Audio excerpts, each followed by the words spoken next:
大家好. 안녕하세요. 자연쌤입니다.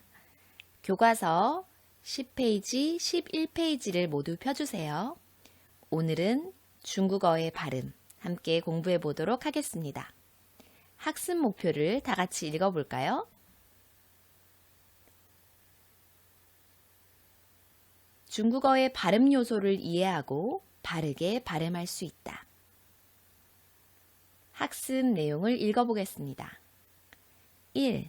성조, 성조 익히기. 2. 성모, 성모 익히기. 3. 운모, 운모 익히기. 오늘은 본격적으로 중국어란 무엇인지, 중국어의 발음 요소에는 어떤 것들이 있는지 이해하고 알아보는 시간을 가져보도록 하겠습니다. 다음 페이지를 넘겨주세요. 한유와 보통화. 우리는 우리의 이웃나라 중국, 그 중국에 사는 사람들이 하는 말을 중국어라고 부르죠. 그런데 중국 사람들은 중국어를 무엇이라고 부를까요? 바로 한유라고 부릅니다. 한어 또는 한유라고 부르죠. 이는 한족이 사용하는 언어라는 뜻입니다. 그러니까 중국 사람들은 한어, 한유라는 말로 우리가 말하는 중국어를 부릅니다. 그럼 중국 사람들은 중국어라는 뜻의 중국어라는 말을 사용할까요? 아니요. 아무도 사용하지 않습니다. 중국어라는 표현은 없고 한유를 사용한다는 점 잊지 말아주세요. 그리고 지난 시간에 중국의 다양한 방언 이야기를 했죠. 방언끼리는 전혀 의사소통이 되지 않아서 표준어를 제정해서 사용한다고 했습니다. 이것을 무엇이라고 하죠? 네, 보통화, 보통말이라는 뜻의 보통화라고 합니다. 2. 간화자. 중국에서 우리나라와 똑같은 한자를 쓰고 있을까요? 아니라는 것은 많이들 알고 있을 거예요. 일단 우리나라에서 쓰는 한자는 번체자라고 합니다. 번잡스럽다는 말 들어봤죠? 복잡할 번, 그 번자를 써서 번체자라고 해요. 그런데 중국은 이를 간단한 형태로 변형시켜 만든 간화자라는 것을 씁니다. 왜 간화자를 쓰게 되었을까요? 여러분도 한자 어렵죠? 중국 사람들도 한자는 어렵습니다. 중화인민공화국 성립 후에 기존 한자가 복잡하고 어려워 사람들의 문맹률이 높아서 이를 해결하기 위해 단순하게 번체자를 바꾼 간화자를 만든 것입니다. 그러니까 현대 중국 성립 후에 만들었으니 옛날부터 한자 문화권이어서 논어맹자를 같이 읽던 우리나라. 당연히 번체자를 쓰겠죠. 그리고 따로 정부를 세운 타이완이나 영국령이었던 홍콩 역시 이 영향을 받진 않겠죠. 그래서 그들도 번체자를 씁니다. 중국어를 배우는데 가장 큰 장벽으로 느껴지는 한자, 이 간화자죠. 하지만 배우다 보면 기존 번체자보다 훨씬 간단하고 또 계속 배우다 보면 반복되는 부수가 있어서 한자 한자 배우다 보면은 또 금방 익숙해질 수 있을 거예요. 용기를 가지고 선생님을 따라 몇 가지 간화자를 바꾸어 써볼게요. 자, 여기 한나라 한자가 나옵니다. 한나라 한자는 어떻게 쓰죠?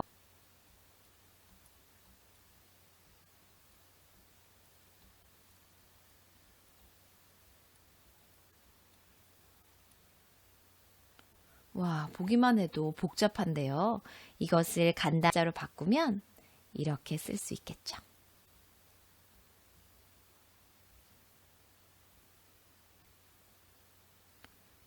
네, 옆에 있는 이 부분이 이렇게 단순해졌어요. 그래서 간화자라고 합니다. 자, 몇 가지 글자를 더 적어 볼게요. 우리가 잘 알고 있는 말맞자 한번 적어 보겠습니다.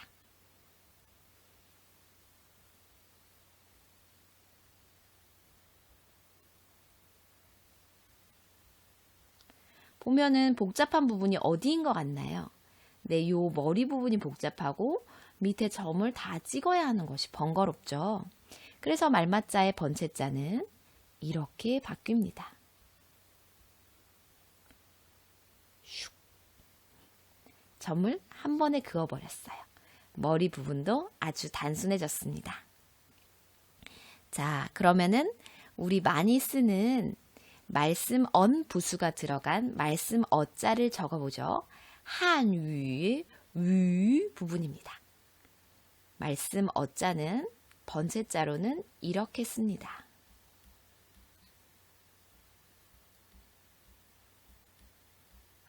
그런데 이 말씀 언 부수를 간화자로 바꿀 때는 이렇게 단순화시킵니다. 삼수변이 아니에요. 하나, 두 획으로 단순화시키고요. 옆에 있는 부분은 그대로 씁니다. 하나만 더 적어 볼게요. 바람풍자 다들 아시죠?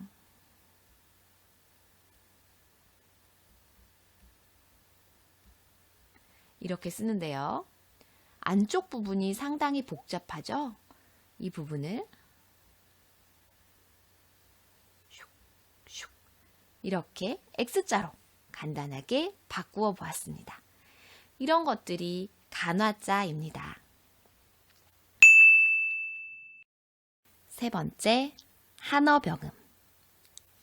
자, 중국어는 한자를 보면 어떻게 읽는지 알 수 있나요? 한자, 즉 중국어의 한자인 간화자를 보면 어떻게 읽는지 알 수 없어요. 다만 그 뜻은 알 수 있죠. 즉 표의 문자입니다. 반대 개념은 표음 문자가 되겠죠. 그래서 이것을 어떻게 발음하는지 알 수가 없어서 한어에다가 병, 붙이다 병자예요. 붙입니다. 뭘 붙이냐면 음을 붙여서 읽는 발음을 알게 하는 거예요. 다시 한어에다가 병, 붙여요. 뭐를? 소리를. 그것이 바로 한어병음입니다. 한어병음은 로마자를 이용해서 발음을 표기하게 되어 있는데 구성 요소 세 가지가 중요합니다. 한번 같이 읽어볼게요. 첫 번째로 따라하세요. 성조, 두 번째로 성모, 세 번째 운모. 이렇게 성조, 성모, 운모 이 세 가지가 한어병음의 구성 요소입니다. 자, 성조부터 보겠습니다. 성조는 우리가 잘 알고 있는 중국어의 소리의 높낮이를 성조라고 해요. 아, 아, 아, 아. 사성이 있다고 그러죠. 이 소리의 높낮이 때문에 중국어가 마치 노래처럼, 음악처럼 들리기도 합니다. 우리가 노래를 듣듯이 노래의 어떤 유명한 노래 첫 마디를 기억하듯이 중국인들도 많이 들어 익숙한 성조를 노래처럼 기억한다고 하니까 우리도 많이 연습하다 보면 금방 익숙해질 거예요. 성조 표기는 나중에 나오겠지만 운모 위에다가 이렇게 표기합니다. 자, 성모가 있습니다. 성모는 음절의 첫 소리에 해당하는 자음입니다. 자음이면 자음인데 첫 소리에 해당하는 자음은 무엇일까요? 운모를 보겠습니다. 운모는 성모를 제외한 나머지 부분입니다. 그런데 자음이 있으면 모음이 와야 되는 게 아닐까요? 성모는 그냥 자음이라고 부르면 안 될까요? 또 운모는 모음이라고 부르면 안 될까요? 네, 되는지 안 되는지 한번 살펴보도록 하겠습니다. 중국어로 일단 읽어볼게요. 한이라고 읽겠죠?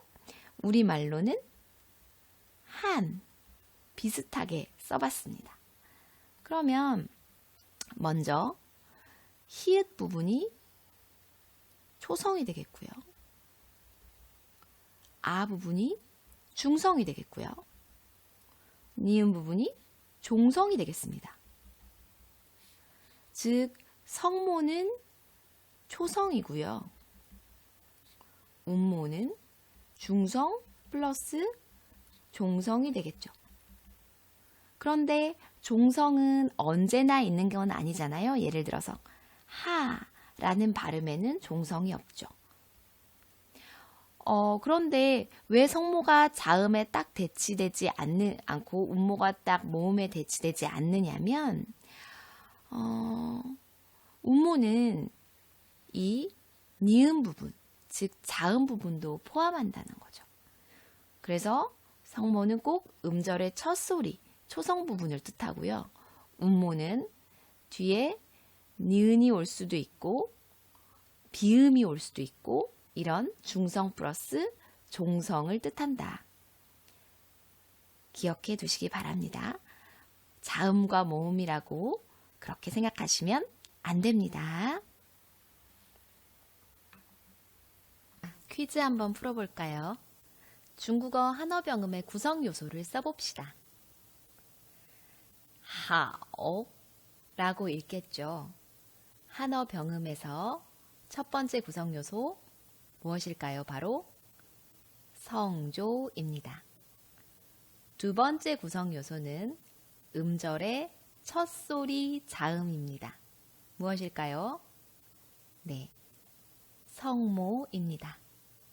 세 번째 구성 요소, 첫 소리 자음인 성모를 뺀 나머지 부분 무엇일까요?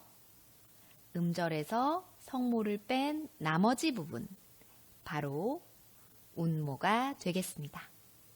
다시 한번 성조, 성모, 운모의 정확한 뜻을 기억해 두세요.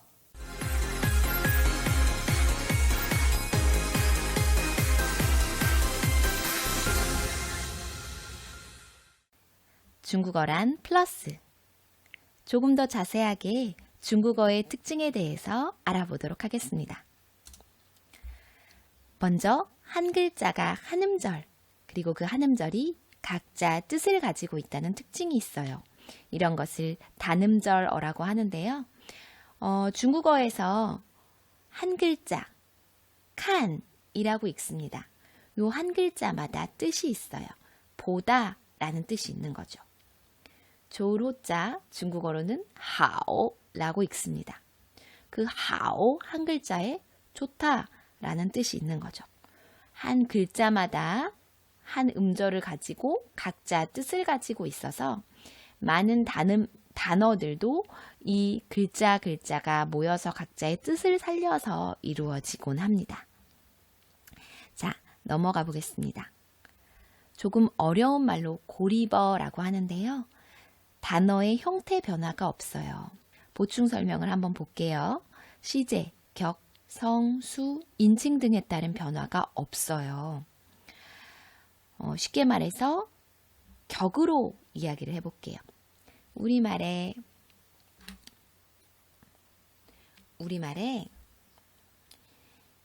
나는 너를 사랑한다 라는 말이 있다고 칩시다. 영어로는 I love you죠. 우리말에는 주격에는 는이라는 조사가 붙어요. 변화가 됩니다. 목적격에는 를이라는 또 조사가 붙습니다. 영어도 I가 목적격에 오면 주어일 땐 I지만 me로 바뀌어요. you 같은 경우는 그대로 you네요. 하지만 he 같은 경우는 많이 외웠죠. him이 되고 she 같은 경우는 her이 됩니다. 이런 것들이 격에 따른 변화예요. 그런데 중국어는 이런 격에 따른 변화가 전혀 없어요. 왜냐하면 한자에다가 뭘 추가할 수 없지 않겠습니까? 나와 너.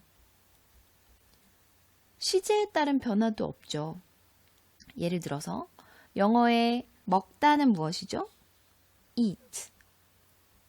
과거형은 ate, eaten. 이런 거 많이 외웠었죠. 하지만 한자에다가 d를 붙일지 뭐 s를 붙일지 이럴 수는 없지 않겠습니까? 그래서 단어의 형태 변화가 없다는 것이 이 중국어의 아주 중요한 특징입니다. 뒤로 넘어가서 살펴보겠습니다. 그래서 중국어는 어순이 매우 중요해집니다. 나는 사랑한다 너를. 이 순서로 얘기하면 나는 너를 사랑해 라는 뜻이 됩니다. 나는 이라는 단어를 먼저 그냥 앞에 배치하면 거기는 주격의 자리예요. 그리고 서술어는 가운데 오고요. 목적격은 맨 뒤에 옵니다. 주어, 서술어, 목적어. 이게 중국어의 기본적인 형태예요. 그 자리에 그 단어만 오면 는이라든지 를이라든지 다른 형태의 변화가 없이 그대로 문장이 이루어지는 언어입니다. 그래서 중국어는 어떻게 생각해보면 순서만 잘 맞추면 아주 쉽게 문장을 완성할 수 있다는 특징이 있는 거예요. 나는 사랑한다 너를을 바꿔보겠습니다. 너는 나를 사랑한다로. 자, 너를 맨 앞으로 가져오고요. 나를 그냥 목적격 자리에 두면 됩니다. 거기에다가 나를 이라는 뜻의 워를 넣으면 니 아이 워 너는 사랑한다 나를 이 됩니다. 자, 한 번씩 읽어볼까요? 워 아이 니 몰라도 그냥 따라 읽어보세요. 너는 사랑한다 나를 니 아이 워